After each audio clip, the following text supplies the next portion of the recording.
Halo, selamat siang rekan trader kripto. Apa kabar kalian hari ini? Semoga kalian semua sehat ya. Balik lagi ke channel saya Private Production Indonesia. Kita akan kembali membahas dunia perkriptoan ya, yang terutama di Bitcoin versus US dollar ya, pergerakan harganya. Nanti kita akan mencoba melakukan analisa secara teknikal ya. Kira-kira kalau misalnya BTC turun sampai mana dan naik sampai mana, dan bisa kita lihat bahwa pergerakan harga BTC akhirnya dia ambrol dan turun lagi. Itu kenapa, penyebabnya secara fundamental. Nanti juga saya akan sharing di sini gitu ya. Dan nanti juga saya juga mau sharing mengenai portofolio saya ya. Jadi teman-teman mungkin bisa melihatlah di situ.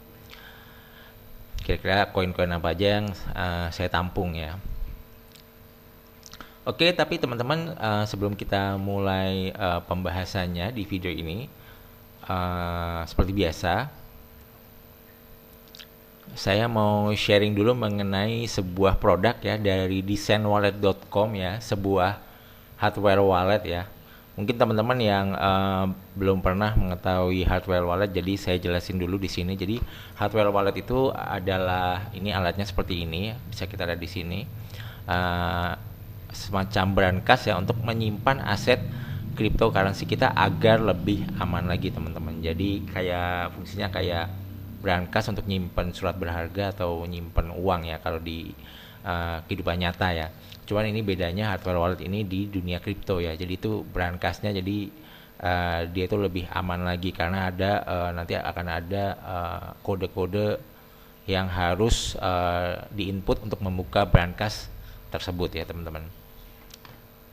Nah, kenapa sih harus memakai hardware wallet? Jadi hardware wallet ini fungsinya agar kita bisa menyimpan aset kripto kita secara independen ya di ledger ya. Kalau selama ini kan kita nyimpan aset kripto kita tuh di exchange. Nah, sebetulnya nggak ada salahnya sih kita naruh di exchange, cuma untuk jaga-jaga. Siapa tahu exchange-nya bermasalah. Misal kayak kasus FTX kemarin kan banyak kan teman-teman yang mungkin uangnya nyangkut di FTX. Saya pribadi juga nggak banyak, untungnya hanya $100 nyangkut di FTX. Tapi dua teman saya lumayan, itu ada sekitar $50.000. Yang satu lagi ada $18.000 dan ya udah karena FTX-nya tutup, akhirnya dananya nggak bisa diselamatkan ya teman-teman. Nah, jadi teman-teman kalau misalnya niat invest kripto dalam jumlah yang besar, jadi alat ini saya pikir bakal sangat dibutuhkan. Nah, di designwallet.com ini dia ada produk ya, ini namanya design biometric wallet ya, hardware walletnya namanya itu. Kenapa dinamain biometric wallet? Karena memang keunggulannya di sini dia ada scanning sidik jari ya. Jadi ini supaya lebih aman ya. Jadi ini nanti sidik jari kita untuk buka alat ini. Jadi lebih aman. Terus kemudian kelebihannya dia multiple cryptocurrency support. Jadi kita bisa naruh macam-macam jenis cryptocurrency di sini ya. Kalian bisa lihat di webnya aja di supported coins ya. Itu banyak banget koin-koin yang disupport sama alat ini. Kemudian secure private key management. Nah, ini yang paling penting karena ini private key managementnya atau kode brankasnya ini di-generate pada saat instalasi alat ini. Jadi ini secara offline instalasinya. Nanti kita akan dapat kode-kode yang harus kita simpan dari alat ini ya. Simpan baik-baik, ditulis di kertas, kalau perlu direkap ya. Jangan sampai hilang karena itu benar-benar sangat krusial ya. Jadi jangan jatuh ke tangan orang lain karena orang lain bisa membobol pakai kode itu ya, karena ibaratnya kode itu kunci brankasnya teman-teman. Kemudian kelebihan selanjutnya adalah dia sudah large OLED display ya, 128 kali 128 pixel display. Jadi transaksi yang di sini akan kelihatan cukup jelas ya. Kemudian tentunya biometric authentication, kemudian state of the art of security. Jadi IC-nya itu menggunakan yang akan provide the strongest protection ya, for privacy and private key-nya. Kemudian backup and restoration. Nah, ini juga teman-teman nggak perlu khawatir, misalnya alat ini pun hilang ya, atau rusak atau bahkan dicuri, teman-teman nggak perlu khawatir, ini sangat mudah untuk restorasinya ya, dan juga untuk backupnya. Karena apa namanya, yang penting private key manajemennya ini jangan sampai hilang ya, private key-nya. Ya, itu tadi yang disimpan di kertas atau ditulis di mana bebas ya.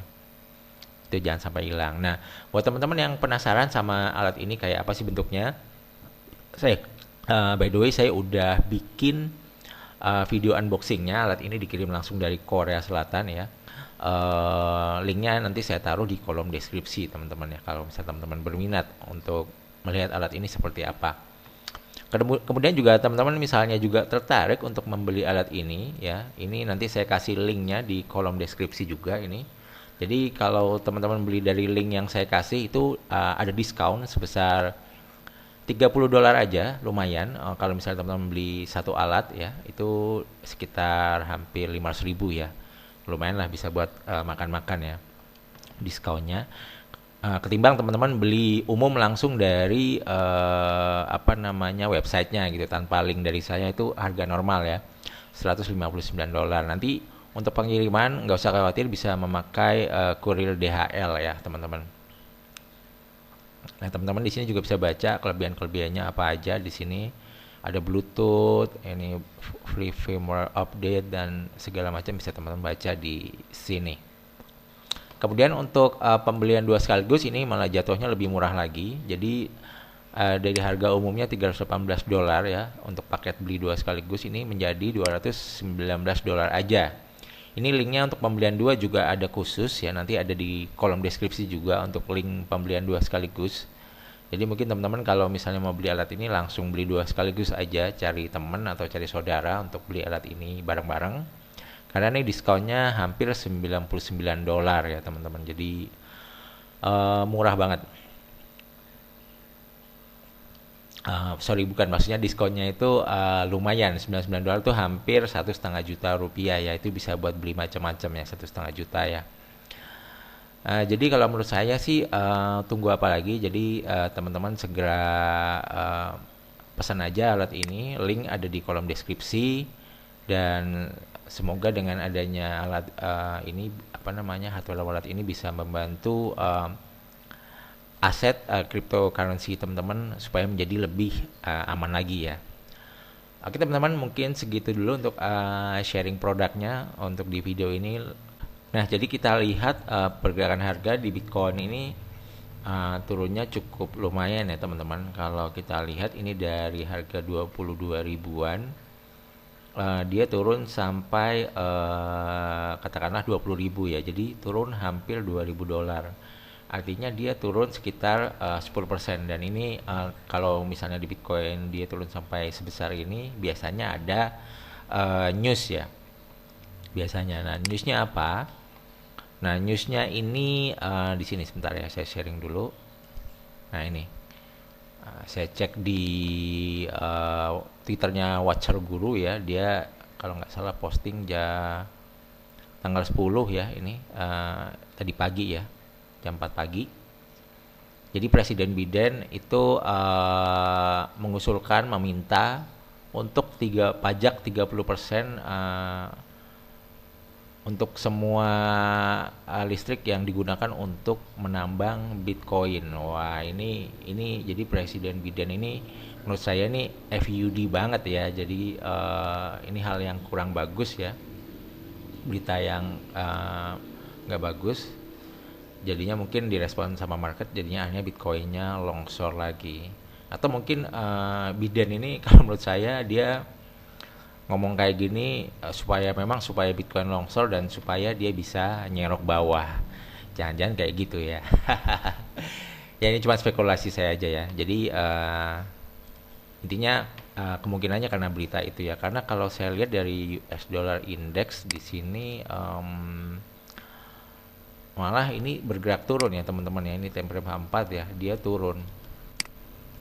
Artinya dolar indeks kan melemah. Kalau dolar indeks melemah harusnya BTC menguat ya. Ini malah ini sama-sama time frame 4. Ini nggak ada indikasi Bitcoin, harusnya kan mungkin Bitcoinnya begini ya, naik ya. Dan ini di sini malah turun. Dan ini menurut saya sebuah anomali sih. Soalnya biasanya Bitcoin sering juga dia berjalan bersamaan atau berbarengan dengan US dollar index ya teman-teman. Nah kayak gitu. Nah ini kita lihat kemungkinan ini penurunannya sampai sini ya targetnya ya. Ini di sini ada level support ya atau area supply and demand ya teman-teman. Nah, ini bisa lihat di sini ya sekitar $19.000 sampai $18.500 ya. Nah ini di sini kayaknya ini kurang bawah deh.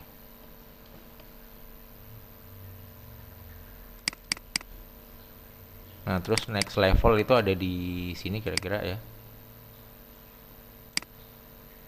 $18.000 ya. Ini dia di sini ada level support ini di break, ini jadi resist ya. Ini jadi resist juga di sini. Jadi kira-kira kisaran inilah kalau teman-teman mau serok Bitcoin lagi ya. Atau dari sekarang mulai DCA aja dulu Bitcoinnya atau BTC up. Siapa tahu nggak dikasih harga lebih murah lagi ya. Nah tuh seperti ini. Nah kalau kita lihat struktur marketnya ini di time frame H4 ini udah mulai turun ya teman-teman ya arahnya ya karena kita lihat ini di sini. Nah, ini kayak gini. Nah ini struktur marketnya dia turun. Oke. Ya, jadi dia nggak ada belum ada. Nah belum ada tanda-tanda naik ya, bahkan di time frame H1 juga masih belum ada ya. Kalau ada tanda-tanda naik harusnya dia nanti akan membentuk struktur market yang seperti ini, naik ya, naik misalnya gitu, turun nah gini, nah kayak gitulah minimal ya, ada gelombang seperti itu. Nah ini belum ada ya, di time frame H1 aja belum ada. Jadi untuk sementara kita simpulin bahwa saat ini kondisinya bearish ya, bearish kuat ya, belum ada tanda-tanda ada pelemahan turun. Jadi kita tetap harus waspada karena siapa tahu dia bisa turun lebih jauh nanti sampai ini ya level 19.000 atau sampai 18.000 di sini level kalau teman-teman mau buyback Bitcoin ya.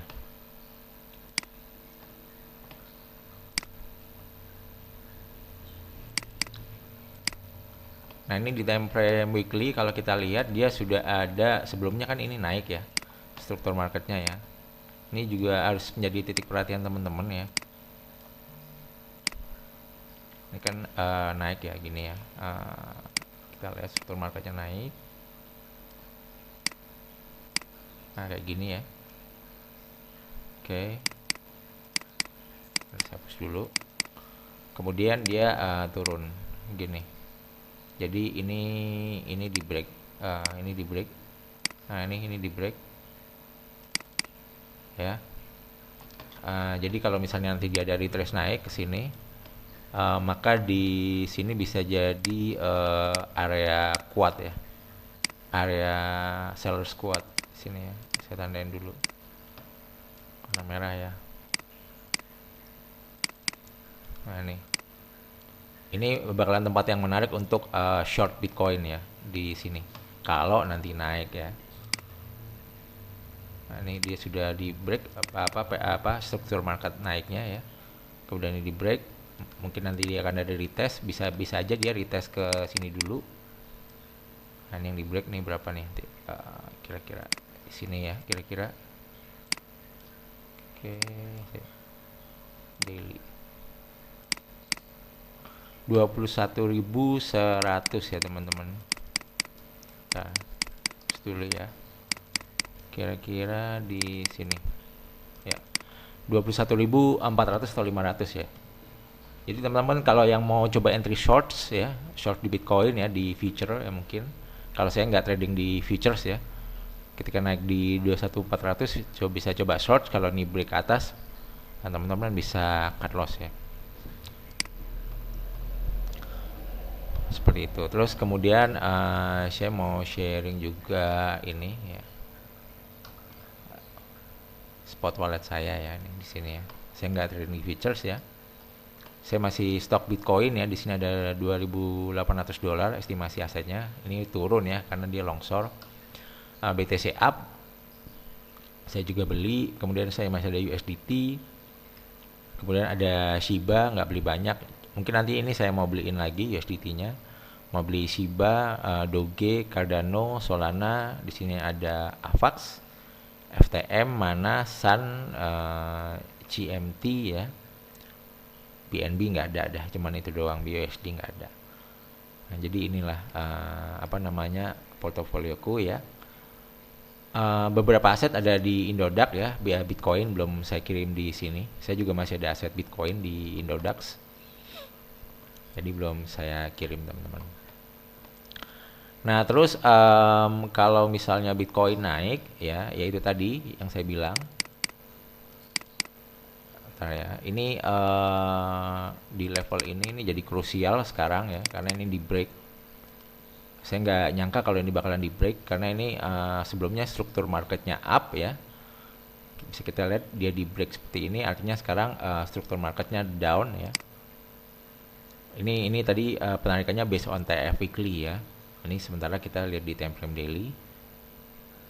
Jadi kalau dia naik seperti ini level 21.400 atau 500 ini bakal menjadi krusial. Jadi jika Bitcoin mau naik lebih lanjut lagi, dia harus bisa break dari 21.400 ini. Dan nanti malam ada news NFP, nggak tahu ini bakalan seberapa pengaruh ke Bitcoin ini. Semoga aja ada pengaruhnya ya, misalnya hasilnya NFP buruk ya, maka dolar kemungkinan akan melemah dan Bitcoin diharapkan bisa juga ikut terbantu menguat ya teman-teman ya.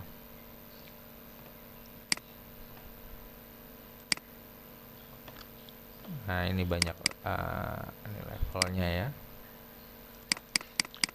Ini level tadinya ini level demand, sekarang jadi level supply yang hijau ini ya.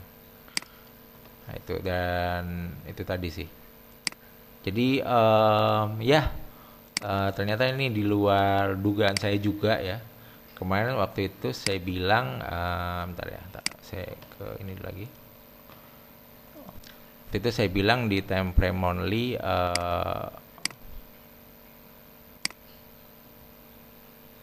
kemarin di time frame only di sini ada bullish engulfing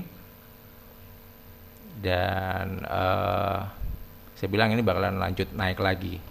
Tapi ternyata malah habis bullish engulfing di sini doji dan ini turun, jadi kita harus nunggu closing candle monthly bulan Maret ini seperti apa untuk memastikan selanjutnya arahnya mau kemana. Jadi mungkin segitu dulu aja ya teman-teman untuk sharing dari analisa Bitcoin dan USDT di hari ini. Semoga membantu buat teman-teman semua yang lagi trading di pair ini atau lagi invest di Bitcoin. Yang terakhir jangan lupa untuk like, comment, dan subscribe. Sampai jumpa di video yang lain. Coba guys, thank you.